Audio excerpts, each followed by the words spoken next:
इतना सौदा बना के कहाँ जाता हो? तो हार काहे छाती फटत हो? सुना भैया तो परदेश हुआ ही ठीक ना लगत बा। काहे ना ठीक लगत हो? सुना बताओ थे। बतावा। नाक में नथुनी हो आँखा में कजरवा, भौजी मारे नजरवा ना।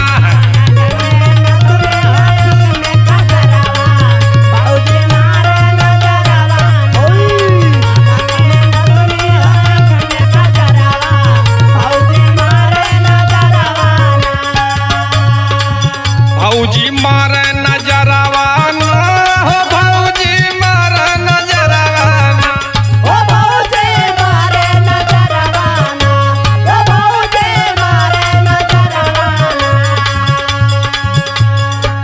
नाक में नथुनी हो आँखी में कजरवा, भौजी मारे नजरवा ना।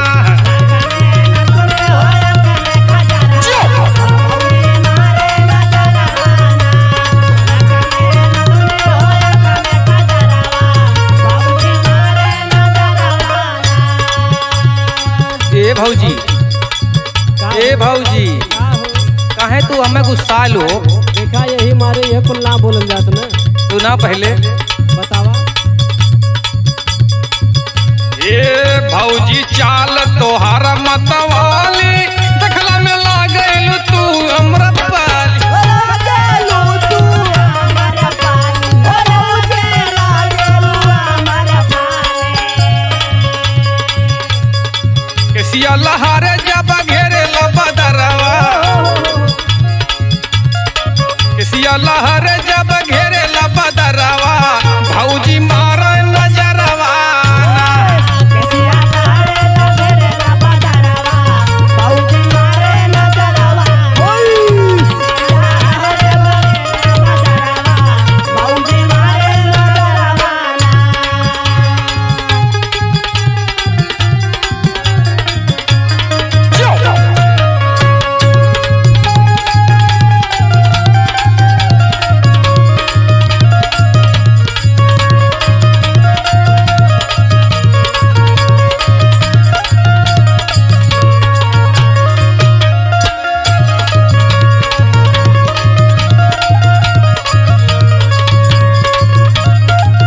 ए भौजी, देखा ये कुल बोलेला तो अच्छा ना लगे। अच्छा भौजी हो तो भौजी ना कही। अच्छा तो ठीक बा। सुना पहले। बतावा। ए भौजी तोहार हो सवरी सूरतिया, देखला देवरा तो धड़केला छतिया।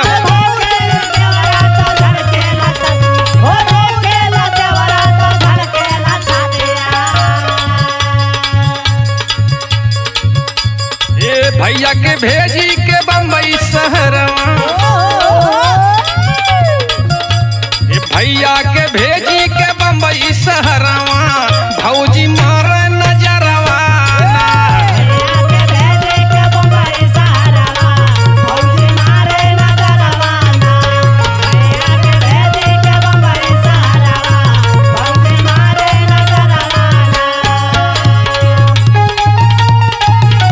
और जिया हो करे जा।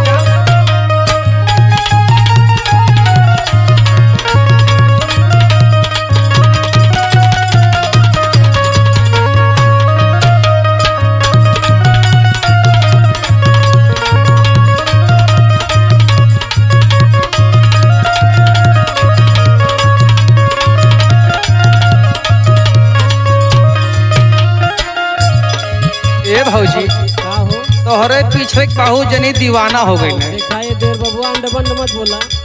सुना सही बतावत थी। बतावा का बात। चंद्रजीत राजू के कैलू दीवाना, सोच रे भैया मर भैले बेगाना।